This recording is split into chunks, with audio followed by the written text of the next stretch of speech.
মদিনার সমাজে মদিনার সাহাবীদের মধ্যে সবচেয়ে গরীব সাহাবী ছিলেন সাইয়েদনা বেলাল রাদিয়াল্লাহু তাআলা আনহু। নিজের লজ্জাস্থান ঢাকার কাপড়টা ছাড়া তার কাছে দ্বিতীয় কোনো কাপড় ছিল না। সকালে যদি খাবার পেত, দুপুরে খাবার ছিল না, দুপুরে পেলে রাতের জন্য ছিল না, আজকে খাবার থাকলে কালকে নাই। মদিনার সবচেয়ে গরীব সাহাবী বেলাল রাদিয়াল্লাহু তাআলা আনহু, লজ্জাস্থান ঢাকার জন্য শুধু একটা জামা ছিল, গায়ে দেওয়ার মতো কোনো জামা নাই। এই সাহাবীর মতো গরীব কোন সাহাবী মদিনার জমিনে নাই। এই বেলাল রাদিয়াল্লাহু তাআলা আনহুকে বিশ্বনবী ডেকে বললেন, ইয়া বেলাল আনফিক ইয়া বেলাল লা তাখশা মিন যিল আরশি ইকলালা। ও বেলাল, আল্লাহর রাস্তায় দান করো, কারণ আমার আল্লাহর ধনভাণ্ডারের কমতি নাই। সাইয়েদনা বেলাল রাদিয়াল্লাহু তাআলা আনহু সবচেয়ে গরীব। শুনতেছেন? বুঝতেছেন? সবচেয়ে গরীব। ডাউন পার্টটা ঢাকার মতো একটা গার্মেন্ট ছিল, একটা কাপড়, এটা পেঁচায় আসতো, নামাজ পড়তো। গায়ে রাখার মতো কোনো জামা নাই, আর খাবার দাবার টাকা পয়সা বলতে নাই। ওই সাহাবীর বিষ্ণু সাল্লাল্লাহু আলাইহি ওয়াসাল্লাম বললেন, আনফিক বেলাল, বেলাল তুমিও দান করো, তুমিও দাও, দানের হাতকে প্রশস্ত করে দাও। আনফিক ইবনা আদম উনফিক আলাইক, হে বনি আদম দাও, দিলে আমি তোমারে দেব। যারা দান করে বেশি তাদেরকে দেয় কে? দিলেই আসবে, না দিলে আসে না। আপনি দেন, দেখবেন আসতে শুরু করছে। এটাই সিস্টেম। দিলে কমে না, না দিলে কমে। সুবহানাল্লাহ পড়েন। উদাহরণ হিসেবে বোঝেন, আপনার হাতে 5 কেজি ওজনের একটা জিনিস দেয়া হলো, আপনি এটারে ধরে রাখছেন। এটারে ধরে রাখলে আর কিছু নিতে পারবেন? এটারে দিয়ে দিলেই না আরেকটা ধরতে পারবেন, ঠিক কি না? 5 কেজির এটা হুজুরে দিয়ে দিলাম, এরপরে কেউ আমার 20 কেজি দিলে ওইটা ধরবো, ওইটা আবার আরেকজনকে দিব, এরপরে আরেকজন 30 কেজি দিলে ওইটারে ধরবো। কথা বলেন, কথা বলেন, কথা বলেন। এজন্য আল্লাহ বললেন, ইনফিকুনা ফিস সাররাই ওয়াদ দাররা। আমার মুত্তাকি বান্দার প্রথম গুণ, তারা সুখে দুঃখে সব সময় দান করে, দানের ধারাবাহিকতা সব সময় অব্যাহত রাখে। যারা সুখে দুঃখে সচ্ছল অসচ্ছল সব অবস্থায় দান করে, তাদের নাম হলো মুত্তাকি। মুত্তাকিদের প্রথম বৈশিষ্ট্য দান করে। আপনারা দান করেন তো? কিশোরগঞ্জের ভাইয়েরা সবাই করেন? করেন তো? Take it as a reminder. আজকের এই আলোচনাটা একটা রিমাইন্ডার হিসেবে নেন। যাদের দান করতে একটু সমস্যা, মনে থাকে না, অলসতা বা একটু কিপটামির মনোভাব আছে, এই কিপটামি কৃপণতা ভুলে যান, দেন। দেন না একটু, আপনারা দিবে কে? বিশ্বাস হয়? দিলে বাড়ে, দিলে না দিলে কমে, কারণ আপনি দিলে আপনারে দিবে কে? তবে গোপন অবস্থায় দেওয়াটা উত্তম। প্রকাশ্য দান করলে আল্লাহ কবুল করেন, ওইটাতেও সওয়াব আছে, কিন্তু গোপনে দান করলে বেশি খুশি হয় কে? গোপনে দান করলে আল্লাহর রাগ ক্রোধ কমে যায়। আপনার কোনো পাপের কারণে আল্লাহ যদি আপনার উপর রেগে থাকে, আপনি গোপনে কিছু দান করে দেন, ওই রাগটা মুহূর্তেই ঠান্ডা হয়ে যাবে। 7 শ্রেণীর ব্যক্তিকে আল্লাহ তাআলা আরশের নিচে ছায়া দিবে কিয়ামতের দিন, যেদিন আকাশের সূর্যটা মাথার কাছে চলে আসবে, জমিনটা তামার জমিন হয়ে যাবে, তৃষ্ণায় মানুষের জিহ্বা বের হয়ে কুকুরের মতো নাভির সামনে ঝুলতে থাকবে। সূর্যের প্রচন্ড কিরণ আর তাপে মাথার মগজগুলো গলে গলে নাকের ছিদ্র আর কানের ছিদ্র দিয়ে ভাতের মাড়ের মতো টপ টপ করে বেয়ে বেয়ে পড়বে। আল্লাহর আরশের ছায়া ছাড়া সেদিন আর কোনো ছায়া থাকবে না। বিষ্ণু বললেন, 7 শ্রেণীর ব্যক্তিকে আল্লাহ তাআলা সেদিন আরশের নিচে ছায়া দিবে। তার মধ্যে থেকে 1 শ্রেণীর ব্যক্তি, কিশোরগঞ্জের ভাইয়েরা খেয়াল করে শুনেন, তার মধ্যে 1 শ্রেণীর ব্যক্তি হচ্ছে রাজুলুন তাসাদ্দাকা বিসাদাকা ফাআখফাহা। 1 শ্রেণীর ব্যক্তি হচ্ছে ওই ব্যক্তি যে গোপনে আল্লাহর জন্য দান করে। হাত্তা লা তা'লামু শিমালুহু মা তুনফিকু ইয়ামিনু। এমন গোপনে এসে আল্লাহর রাস্তায় দান করে দেয়, তার ডান হাত কি দান করেছে বাম হাত টের পায় না। ডান হাত কি দিল, বাম হাত দেখে নাই। অন্য মানুষ জানা তো দূরের কথা, এই গোপন দান আমার আল্লাহর কাছে খুব প্রিয়। এজন্য একটু দান করার অভ্যেস করেন, অল্প করে করেন। আজকে যে এই 5 টাকা দান করে দেন মসজিদে, 2 টাকার নোট থাকলে দান করে দেন, 1 টাকার পয়সা থাকলে দান করে দেন। দান করতেই হবে, কারণ মুত্তাকি হতে চাইলে এই দানের ধারাবাহিকতা কন্টিনিউয়াসলি এটা রাখতে হয়, এটা থামানো যায় না। সময় ভালো বেশি দিলাম, সময় খারাপ কম দিলাম, কিন্তু দিতে হবে। রাজি আছেন? আল্লাহ কাসিরুন ইনদাল্লাহ বাইনাকা আনতা ওয়া বাইনাল্লাহ হাল্লাকা সাদাকাতুন তাখফা লা ইয়ালামুহা ইল্লাল্লাহ হাল্লাকা সিররুন ইনদাল্লাহ বাইনাকা আনতা ওয়া বাইনাল্লাহ হাল্লাকা সাদাকাতুন তাখফা লা ইয়ালামুহা ইল্লাল্লাহ।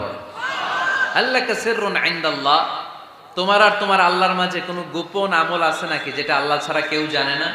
জীবনে আমাদের প্রত্যেকের এমন কিছু গোপন আমল, ইবাদত আর দান সদকা করা দরকার যেটা দুনিয়ার কেউ জানে না, জানে আমার রব আর জানি আমি। এরকম দান থাকার দরকার আছে না নাই? তোমার জীবনে এমন কোন গোপন সদাকা আছে নাকি যেটা আল্লাহ ছাড়া কেউ দেখেনি? এই গোপন সদাকাটা আল্লাহ খুব পছন্দ করে। এখানে মাদ্রাসা, আজকে আমার ভাই অমুক ভাই দিবেন 2 লক্ষ টাকা, বলেন মারহাবা। এটা উনি আল্লাহর জন্য দিতে পারে, মারহাবার জন্য দিতে পারে, ঠিক কিনা? কিন্তু রাতের আধারে রাস্তার পাশ দিয়ে হেঁটে যাচ্ছেন, মসজিদের দান বাক্সটা লেখা, উপরে সাইনবোর্ডে লেখা মুক্ত হস্তে আল্লাহর ঘরের জন্য দান করুন। কেউ নাই, কাক পক্ষী নাই, রাত বাজে 2টা, হঠাৎ করে পকেট থেকে 1000 টাকার বা 100 টাকার কচকচে নোটটা আপনি দান করে দিলেন। ওই দানটা 1 কোটি টাকার দানের চেয়েও বড় দান। কারণ দুনিয়ার কেউ তখন দেখে নাই, দেখেছে কে? কেউ যেটা দেখে না সেটা দেখে কে? কেউ যেটা জানে না সেটা জানে কে? সবার চোখ ফাঁকি দেয়া গেলেও আমার আল্লাহর চোখ ফাঁকি দেয়া যায়? এজন্য দান করতে হবে একজনের খুশির জন্য, তিনি কে? এজন্য রাব্বুল আলামিন বলেন, মাসালুল্লাযীনা ইউনফিকুনা আমওয়ালাহুম ফি সাবিলিল্লাহি কামাসালি হাব্বা أنبتت 7 سنابل في كل سنبلة 100 حبة والله يضاعف لمن يشاء والله واسع عليم। সুবহানাল্লাহ পড়েন। আল্লাহ বলেন, এই যে তোমরা আমার রাস্তায় দান করো, এটার উপমা একটা চারা বীজের মতো। এই চারা বীজ জমিনে গেড়ে দিলে সেখান থেকে 60টা শীষ গজায়, প্রতিটা শীষ থেকে 100টা করে দানা হয়, প্রতিটা শীষে জন্ম নেয় শত শস্য দানা। সুবহানাল্লাহ। চারা বীজ চিনেন না? মাটিতে ঢুকাই দিলেন, 60টা শীষ গজালো, প্রতিটা শীষে আবার 100টা করে দানা, মোট কটা হইলো? 700টা। এক চারা বীজ থেকে যেমনি 700 দানা গজায়, তেমনি 1 টাকা দান করলে এরকম 700 গুণ সওয়াব আপনার আমলনামায় ঢুকাই দিবে কে?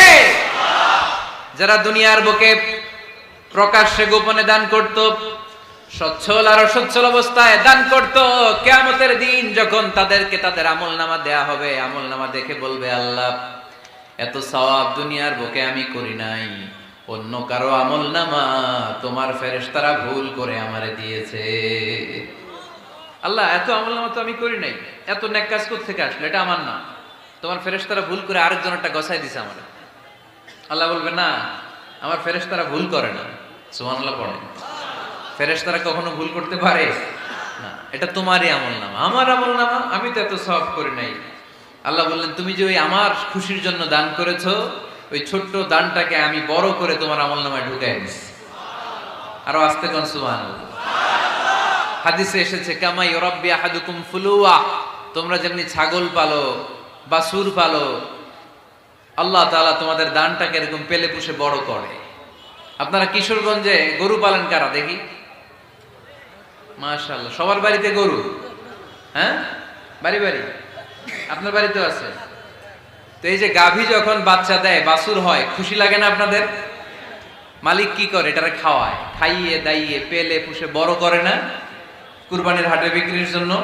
আল্লাহ বললে, তুমি যে ওই ছোট্ট দান করেছো, তোমার এই ছোট্ট দানটা আমি ওইটারে খাইয়ে দাইয়ে পেলে পুষে বড় করে উহুদ পাহাড়ের সমান করে তোমার আমলনামায় ঢুকিয়ে দিয়েছি।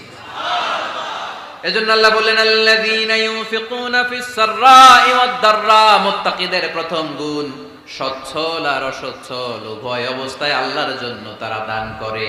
সুবহানাল্লাহ। তাহলে মুত্তাকিদের প্রথম গুণ, তারা কি করে?